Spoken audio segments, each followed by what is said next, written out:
بسم اللہ الرحمن الرحیم۔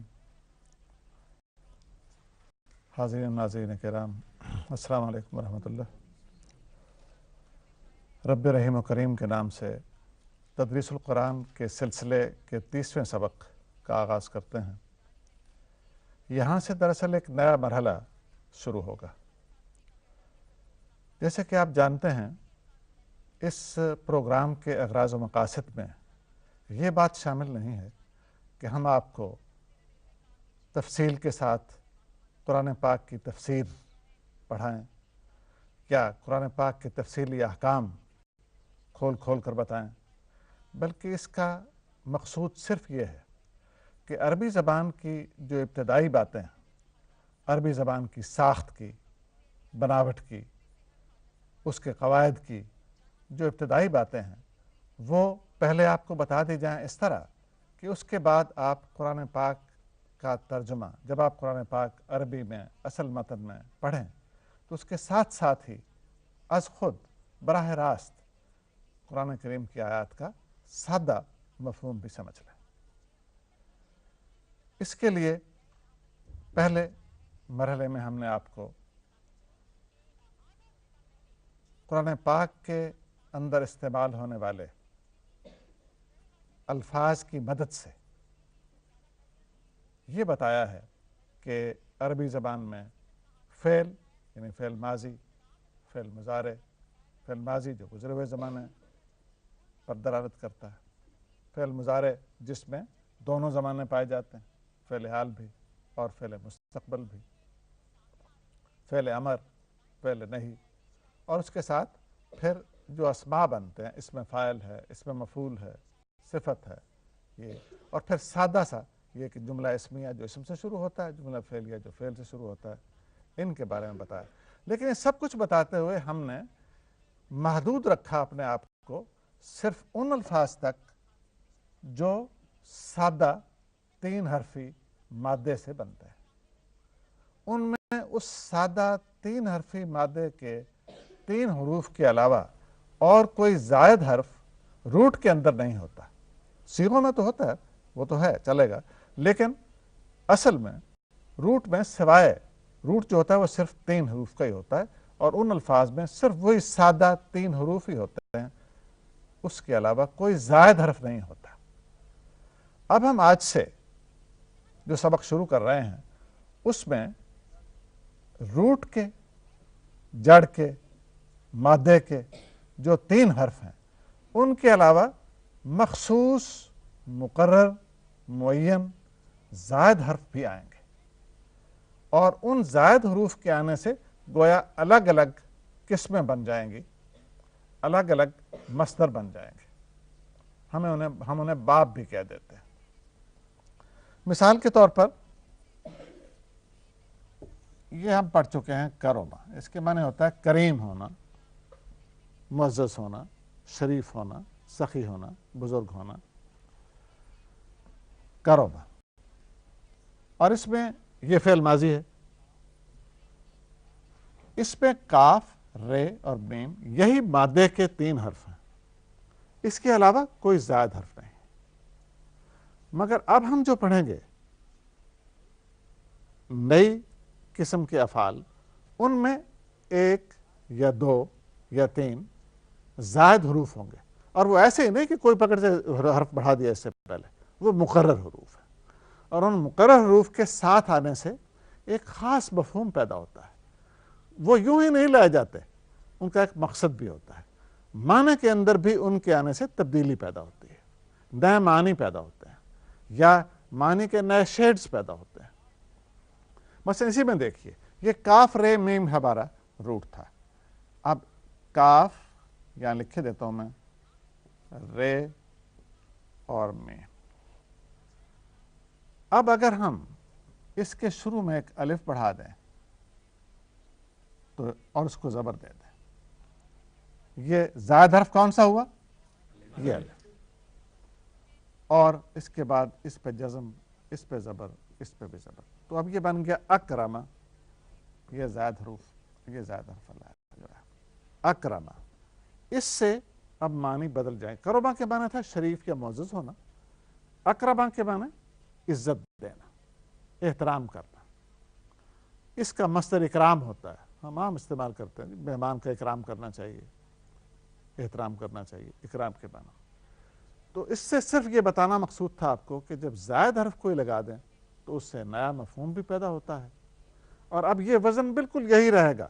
کوئی بھی آپ لیں گے، مثلا شین ریفے لے لیں، شین شروفہ ہوتا ہے تو اس کے ساتھ اب الف لگا دیں تو اشرفہ ہو جائے گا. شریف ہونا، اشرفہ بزرگ کرنا، بزرگ ٹھہرانا، بزرگ قرار دینا. اسی طرح سے یہ بنتے رہیں. لیکن اب آج کا سبق جو ہے ہم اس کی طرف آتے ہیں. اس سے بتانا صرف یہ مقصود تھا کہ جو اصل سادہ حروف جو مشتمل ہوتے ہیں صرف مادے کے 3 حروف پر، اب ہم اس سے آگے چل رہے ہیں اور زائد حرف 1 یا 2 یا 3 دیکھیں گے کہ لگانے سے افعال کی، مصادر کی، ابواب کی نئی نئی قسمیں کون سی بنتی ہیں اور ان میں کیا خاص باتیں پیدا ہوتی ہیں. تو آج کا سبق جو ہے اس کی طرف آتے ہیں. اس میں یہ فے عین لام تو روٹ کے 3 حروف ہوئے. فے عین لام یہ تو روٹ کے 3 حروف ہوئے. اب آج کے سبق میں ہم جس نئی قسم کا مطالعہ کرنے والے ہیں اس میں ہم کون سا زائد حرف پڑھاتے ہیں.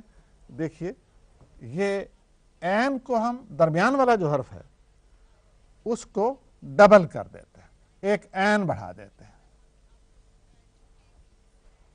یعنی یہ پہلے فعلا تھا، اب یہ یہاں جزم دے دی اور یہ ایک عین بڑھا دی، فعلا. فعلا ہو گیا، فعلا.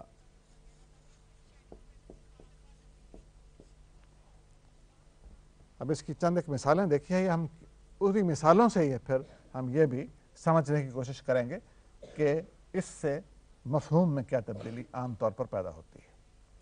دیکھیے آپ کے سامنے ایک مثال آئی ہے.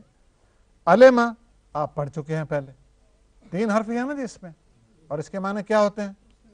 اس نے جانا، اس نے معلوم کیا. اس کے ساتھ اب آپ دیکھیں سامنے علمہ کے ساتھ لکھا ہوا ہے علامہ. یہ اسی طرح بنا جو ویسے میں نے ابھی آپ کو بتایا تھا کہ عین، لام اور میم یہ حروف تھے ہمارے پاس، اور سادہ شکل اس کی جو تھی اس میں یہ تھا فعل علمہ، سادہ سے حرفی شکل بغیر کسی زائد حرف کے. اب ہم نے اسی قاعدے کے مطابق درمیان کا حرف اس کا کون سا ہے؟ لام درمیانی حرف. اس کو ڈبل کیا یعنی ایک لام اور لگا دیا تو یہ ہو گیا علامہ. ایک اور بات بھی یہ معلوم ہوئی کہ سادہ شکل جو ہے ماضی کی اس میں درمیانی حرف کے نیچے زیر بھی آتا ہے، زبر بھی آتا ہے، پیش بھی آتا ہے. لیکن جو بھی شکل ہو جب یہاں ہم اس کو بنائیں گے تو پھر بالکل یہی رہے گی، پھر فرق کوئی نہیں ہوگا. پہلے حرف پر زبر، آخری حرف پر بھی زبر، وہ تو وہاں بھی ہوتی ہے. لیکن درمیانی حرف میں بلا لحاظ ثمر کے کہ ہماری سادہ جو ماضی تھی، سادہ فعل ماضی جو تھا اس میں اس درمیانی حرف کے نیچے زیر تھا یا زبر تھا یا پیش تھا، یہاں پر زبر ہی آئے گا اس پر، اور یہ پہلے حرف پر تو جزم ہوگا. تو یہ بن گیا علامہ. اور یہ تکلف ہم نے یوں ہی نہیں کر دیا کہ ایک حرف بڑھا دیا. علمہ کے معنی تھے اس نے جانا، علامہ کے معنی ہے اس نے علم دیا، اس نے سکھایا، اس نے تعلیم دی. یعنی اس کے ڈبل کرنے سے، اس حرف کے درمیانی حرف کے بڑھانے سے معنی میں یہ نئی تبدیلی، یہ نیا مفہوم پیدا ہوا. اسی طرح ایک اور مثال دیکھیے. ذبح، ذبح کے معنی ہے اس نے ذبح کیا. ذبح ہم اردو میں عام استعمال کرتے ہیں. اب اس میں بے کو اسی طرح بے پر شد دے دیا، 2 بار پڑھا بے کو، تو یہ کیا بن گیا؟ ذبح. اس سے بھی ایک نیا مفہوم پیدا ہوا. یہ جو مثالیں ہم نے چنی ہیں یہ اس لیے چنی ہیں کہ جو تبدیلیاں معنوں میں پیدا ہوتی ہیں مختلف قسم کی، ہر قسم کی تبدیلی کی ایک ایک مثال آپ کے سامنے آ جائے۔ علما سے علامہ بنا تھا تو وہاں یہ تھا کہ علما کے معنی تھے علم رکھنا، اور علامہ کے معنی علم دینا، گویا اسے متعدی بنا دیا تھا۔ یہاں اس کے معنی یہ ہو جاتے ہیں کہ اس میں مبالغہ، شدت پیدا ہو جاتی ہے۔ ذبح، اس نے ذبح کیا، ذبح، اس نے بری طرح ذبح کیا یا اس نے بکثرت ذبح کیا، یہ معنی ہو جائیں گے۔ اسی طرح قتل، اس نے قتل کیا، قتل، اس نے بے دریغ قتل کیا، یہ مفہوم۔ تو ہم دیکھتے ہیں کہ جہاں جہاں یہ عمل ہوا ہے کہ درمیانی حرف پر شد آ گئی ہے، اس سے معنی میں کیا تبدیلیاں پیدا ہوئیں؟ تو ایک تبدیلی تو یہ پیدا ہوتی ہے جو ہم نے بتایا کہ علما سے علامہ بنا تو اس کے معنی یہ ہو گئے۔ اب دوسری تبدیلی جو ہم نے دیکھا زبان کا مطالعہ کرنے سے، تو یہ معلوم ہوئی جو ذبح سے ذبح، قتل سے قتل، بے دریغ کسی کام کو کرنا، شدت سے کسی کام کو کرنا، مبالغے کے ساتھ کسی کام کو کرنا۔ ابھی اور دیکھیے ایک مثال اسی طرح سے، سبح، یہ سین بے ہے، سادہ شکل ہو سبح تو اس کے معنی ہوتے ہیں وہ تیرا، سباحہ اسی سے تیراکی کو کہتے ہیں، سباحہ تیراکی۔ لیکن سبح میں وہ مفہوم نہیں، یہ ایک نیا مفہوم پیدا ہوا جس کے معنی ہیں اس نے پاکیزگی بیان کی، اس نے تسبیح کی۔ اور یہ دراصل یوں سمجھیے کہ یہ ایک خاصہ یہ ہے کہ ایک لمبی بات کو اس طرح پر ہم اختصار کے ساتھ بیان کر دیتے ہیں۔ یعنی اللہ تعالیٰ کی تسبیح بیان کر رہا ہو، ہم کہتے ہیں سبحان اللہ، سبحان اللہ العلی العظیم، لیکن سبح کہنے سے بجائے اس کے کہ ہم یہ کہیں کہ قال سبحان اللہ، سبح خالی کہہ دیں گے تو اس کے معنی بھی یہی ہوں گے، اس نے سبحان اللہ کہا، اس نے اللہ کی تسبیح بیان کی، یعنی اس نے سبحان اللہ کہا۔ تو گویا اس میں ایک یہ مفہوم بھی آ گیا۔ اسی سے ہوتا ہے اسی طرح حلالہ، اس نے لا الہ الا اللہ کہا۔ تحلیل، تسبیح و تحلیل آپ اردو میں بولتے ہیں، وہ روز و شب اپنے تسبیح و تحلیل میں گزارتے تھے۔ تو حلالہ لا الہ الا اللہ کہنا، سبح سبحان اللہ کہنا، رجع رے جیم عین انا للہ و انا الیہ راجعون کہنا۔ رجع کہیں گے خالی تو اس کا یہ مفہوم نکل آئے گا۔ تو ایک اور بات یہ معلوم ہوئی کہ جب ہم اس فارم میں لاتے ہیں، یہ جو نیا سانچہ، نیا پیٹرن ہے، یہ نیا پیٹرن ہے کہ درمیانی حرف پر شد دے دو، تو اس نئے پیٹرن میں لانے سے جو اس پیٹرن پر جو لفظ ہوتے ہیں ان میں جو معنوی تبدیلیاں پیدا ہوتی ہیں ان میں ایک تبدیلی یہ بھی ہے۔ اور ایک اور مثال دیکھیے اسی طرح پر، قلب زخم کو کہتے ہیں، قلوم اس کی جمع ہوتی ہے، زخم کو کہتے ہیں، لیکن اور اس میں بولنے کے معنی نہیں ہے، یہ سادہ شکل جو ہے نا کاف لام میم کی، اس میں بولنے کے معنی نہیں ہے، لیکن جب لام پر شد دے دیا تو کلمہ بن گیا، اس کے معنی اس نے کلام کی، یہ ایک نیا معنی پیدا ہو گیا۔ کلمہ کے معنی اس نے کلام کیا، اس نے گفتگو کی۔ اب یہ دیکھیے کہ یہ تو ہم نے صرف ماضی کی شکل دیکھی، ماضی کی شکل تھی نا کہ علمہ اس نے جانا، ماضی تھی، اور علامہ یہ بھی ماضی۔ اس ماضی کے صیغے کیا بنیں گے؟ کوئی پریشانی کی بات نہیں، بالکل وہی صیغے اسی طرح پر ہی رہیں گے جیسے پہلے آپ پڑھ چکے ہیں۔ صرف یاد دہانی کے لیے پھر دو چار صیغوں کا یہاں ہم اعادہ کر لیتے ہیں تاکہ آپ کے ذہن میں یہ بات تازہ بھی ہو جائے اور یہ بھی آپ کو اطمینان ہو جائے کہ اس میں کوئی نئی بات نہیں آتی۔ دیکھیے علمہ تھا تو جب اس نے جانا، ہی نیو، دو کے لیے تسنیہ کے لیے آپ کیا کرتے ہیں؟ علمہ، یہی کرتے ہیں نا، الف بڑھا دیتے ہیں، علمہ۔ اسی طرح علامہ اس نے سکھایا، علامہ ان دو نے سکھایا۔ جو اینڈنگز ہیں ماضی کے مختلف صیغے بناتے ہوئے، اختتامیے جو ہیں وہ بالکل وہی رہیں گے، کوئی فرق میں نہیں پڑے گا۔ مثلا علمتا، تو نے جانا، ایسے ہی ہوتا ہے نا جی، علمتا تو نہ جانا، اور یہ علامہ ہے تو اسی طرح بالکل یہاں بھی کیجئے کہ اس کو ساکن کر کے تیز زبرتا، آخری حرف کو ساکن کر کے تیز زبرتا، علمتا، باقی جیسے ہے، جیسے یہ تھا عین پر زبر تھی، لام کی زیر تھی، وہ ویسے ہی رہا تھا، تبدیلی اس میم کے ساتھ ہوئی تھی، یہاں بھی اللہ ویسا ہی رہے گا، اس میم پر وہی جزم دے کر تیز زبرتا کرتے ہیں، علمتا تو نے سکھایا، اللہ حاصل کیا، سارے کے سارے چیزیں اسی طرح ہی بنیں گے جیسے پہلے ماضی کی سادہ شکل جو ہم نے پڑھی تھی وہاں بنتے تھے۔ تو یہ تو ماضی ہوئی کہ علما سے علامہ اس کی ماضی بنے گی۔ مصدر کیا ہوگا؟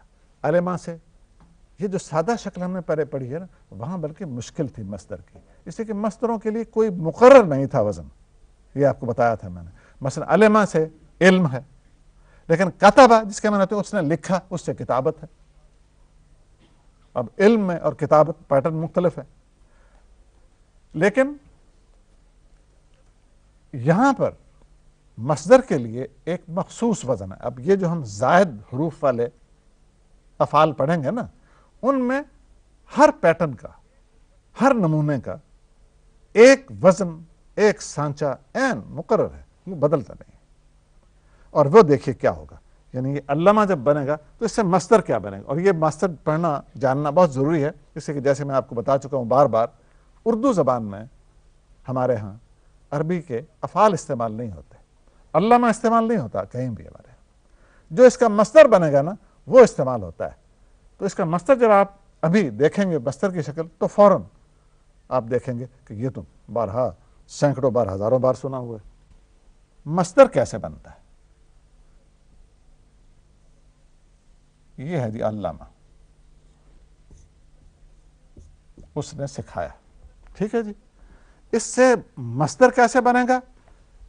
عین، لام، میم، روٹ کے تو یہی تین لفظ ہیں نا، تین حرف ہیں نا، لفظ نہیں سوری، علامہ، عین، لام، میم، یہی تین حروف ہیں۔ اس کے بعد دیکھیں اس کی روٹ جو ہے جہاں سے یہ علامہ نکلا ہے، اس میں آپ شروع میں تے رکھ، شروع میں تے لگائیے، اور ہر جگہ ایسے کریں گے، کوئی تبدیلی نہیں ہوگی، یہ تے لگائیے، اس کے بعد وہی عین لے آئیے، پہلا حرف، اس کو جزم دے دیجئے، پھر وہی لام لے آئیے، اس کے نیچے زیر ہوگی، پھر یہ تے فالتو تھا، اب اس کے بعد یہ لے آئیے، یہ بھی اضافہ ہوا، اور آخر میں میم ہوئی، کیا بن گیا جی؟ یہ تعلیم۔ تو تعلیم تو ہم عام بولتے ہیں۔ دیکھیے درسہ کے معنی ہوتا ہے سیکھنا، اس نے سیکھا، اس نے پڑھا، اسی سے درس بنا ہے ہمارا۔ اب اس سے جب ہم اسے اس پیٹرن میں لائیں گے تو یہ شد ہو جائے گی، یہاں پر ایک شد کا اضافہ کر دیں آپ، تو یہ کیا بن گیا؟ اب درسہ، اس کے معنی اس نے پڑھایا، درسہ اس نے پڑھا، اور وہ پہلے جیسے علمہ سے علامہ بنا تھا، درسہ سے درسہ اس نے پڑھایا، اور درسہ سے کیا بنے گا جی؟ مصدر کیا بن جائے گا؟ پہلے تے لگائی، تدریس۔ اب دیکھیے اسی طرح چند مثالیں کہ ماضی سے مصدر کیسے بنتا ہے آپ کے سامنے آئیں گی۔ فعل، یہ پیٹرن ہے، یہ سانچہ ہے، آپ نے اینٹیں بنانی ہوتی ہیں، ایک سانچہ ہوتا ہے، بس اس میں مٹی ڈال کے سب جو بنتے ہیں ان کی وہی شکل بنتی جاتی ہے۔ تو یہ فعل اور تفعیل یہ سانچہ ہے آپ کے لیے۔ اب اس کے نمونے پر ہم کیسے مصدر بنائیں گے دیکھیے اگلی مثالوں میں۔ علما سے علم مصدر تھا، علامہ سے کیا مصدر بنا؟ تعلیم۔ اگلی مثال دیکھیے اب، نزلہ سے نزول ہوتا ہے، نزلہ وہ اترا، نزول اس کا مصدر ہوتا ہے، زے پر اب ہم نے شد دیا، نزلہ بنا، اس نے اتارا، اس نے اتارا۔ لیکن یاد رکھیے اس میں ایک اور مفہوم بھی ہے، آہستہ آہستہ اتارا، ایک دم سے نہیں، ساری چیز یہ نہیں کہ سر پر ایک بوری تھی، ایک گٹھا تھا، اسے اتار کے نیچے رکھ دیا، نہیں، ایسے جیسے اینٹیں مزدور دیکھتے نا آپ، 18 12 14 اینٹیں سر پہ رکھی ہوتی ہیں، ایک اینٹ اٹھا کے رکھی، پھر دوسری اٹھا کے نیچے رکھی، اس طرح اتارنا، تنزیل اس کے معنی، تنزیل مصدر بنا، اس کا مصدر کیا ہوا؟ تنزیل جی۔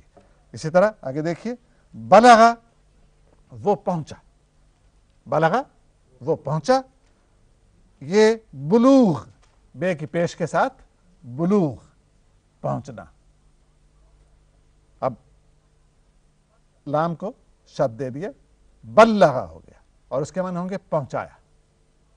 بلغا وہ پہنچا, بلغا اس نے پہنچایا.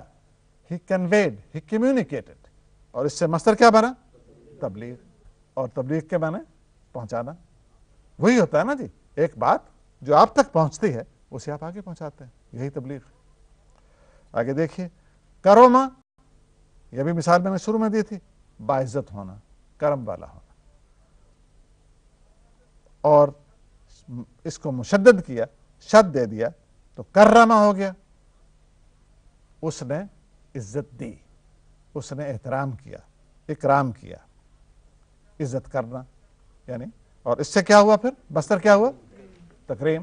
یہ سارے آپ دیکھتے ہیں کہ یہ سب مصدر جو ہیں ان سے آپ پہلے ہی واقف ہیں, اردو میں عام استعمال ہونے کی وجہ سے. تکریم. حسنا, حسین ہونا, نیک ہونا, خوب ہونا, اچھا ہونا. حسن اس کا مصدر ہے. اب سین پر شد دیا, سین کو, درمیانی حرف کو. حسنا, کسی کو اچھا بنانا بھی ہوتا ہے اس کے معنی, اور کسی کو اچھا سمجھنا یا اچھا کہنا بھی. اسی سے آپ کہتے ہیں تحسین, تحسین و آفرین, تعریف کرنے کے معنی میں کہتے ہیں نا آپ, یعنی کسی کو اچھا کہنا, کسی کو اچھا قرار دینا, کسی کو اچھا سمجھنا. اب آج کا سبق جو ہے اس کا یہیں پر اختتام کرتے ہیں. اگلے سبق میں اسی پیٹرن, اسی وزن, اور اسے اب آئندہ مجھے باب کہنے کی اجازت دیجیے. باب کے معنی دروازہ ہوتا ہے. یہ ایک دروازہ ہے جس سے گویا آپ ایک نئے فعل کی ایک نئی قسم میں داخل ہوتے ہیں. تو باب کا لفظ ہم اس لیے استعمال کرتے رہیں گے کہ روایتاً بھی عربی گرامر میں یہی لفظ استعمال ہوتا ہے.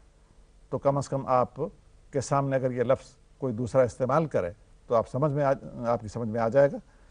تو اس کے لیے اب بقیہ مزید اس میں جو پیش رفت ہوگی انشاءاللہ وہ اگلے سبق میں ہوگی. وآخر دعوانا ان الحمد للہ رب العالمین.